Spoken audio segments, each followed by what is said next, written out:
Hey everybody, Jen Johnson here. Happy Sunday. I'm here in sunny Lake Arrowhead, California. My parents just told me that they bought a house.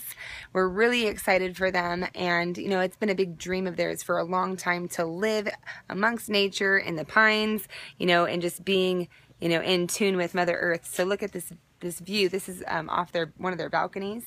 So we can't wait for them to move in, but I did want to bring you some tips today, and I thought what better view than here to do that. So one thing I want to give you guys is a little bit of a tip is to say less and hear more. You know, a lot of times we come into this business and think we have to know every single thing. We have to say, you know, as much information as possible so people think that we're knowledgeable and know what we're talking about. But the actual matter of fact is that the more you talk, the less people hear. And one really interesting statistic is that our brains actually process over 5,000 different pieces of information in a day. So you have to imagine people are constantly going to be chucking out the information that doesn't resonate with them, and really bringing in the things that they do resonate with. So think about, you know, commercials and marketers in general who have to come up with 30-second bits of information, you know, using key words and different phrases and things that are really going to be catching to people's ear. So you really want to focus on that type of stuff. You don't want to sound desperate. You don't want to talk too fast. You don't want to keep pounding it into the ground.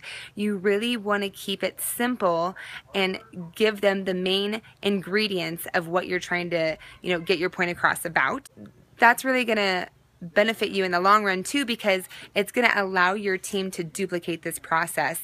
If you go in talking about ingredients, talking about comp plans, and the nitty gritty of every single thing, people are going to look at you and say, that sounds like a lot of work. I don't know if I can do that. So you really want to keep it short and sweet and to the point. And that's when you can always, if they really want to know more and dig deeper so that they can really get started, get them on the phone with an expert, your upline. It's so important to plug people in so that they have multiple ways of getting support, and they have multiple ways of, you know, grasping onto success. The second tip that I have for you guys is don't wait to get started.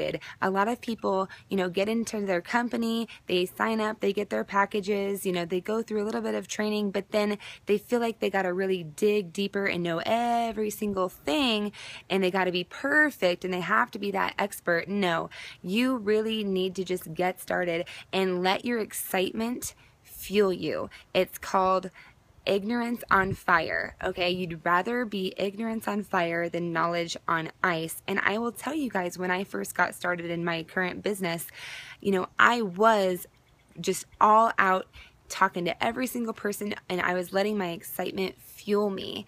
And you really want to stay in that place. You really want to keep your momentum and your passion for your product, and let that drive the momentum when you just get started in your business. Because if you stop and you let that excitement go away and you feel like you got to build all of this knowledge, you know, you're really missing a little piece of the pie there. So I definitely want to give you guys those few little tips. I think it's really going to help make a big difference if you just go out, fail forward, know that you're not going to be that great at, you know, talking to people in the beginning. You may not be that knowledgeable. You may not see the right thing, but you know what? That's how you're going to learn. That's how you're going to learn it. You just got to fail forward. You know, that was something that took me a minute to get out of my comfort zone and do. But you know what? I have amazing mentors, and they have really just helped me, you know, see a bigger picture. And I'm really excited for all that's to come for me on my journey, and I always want to be able to share with you guys what I'm going through or what I have gone through, so you too can possibly relate to it. So if you like what you're hearing, you feel someone on your team needs to hear this, feel free to share it. You can reach out to me, Jen Johnson 413 on Facebook, or at the Diamond Lab on Facebook, and like, comment, share, all that fun stuff. You guys are awesome. Have a great Sunday, and I'll talk to you soon. Ta-ta.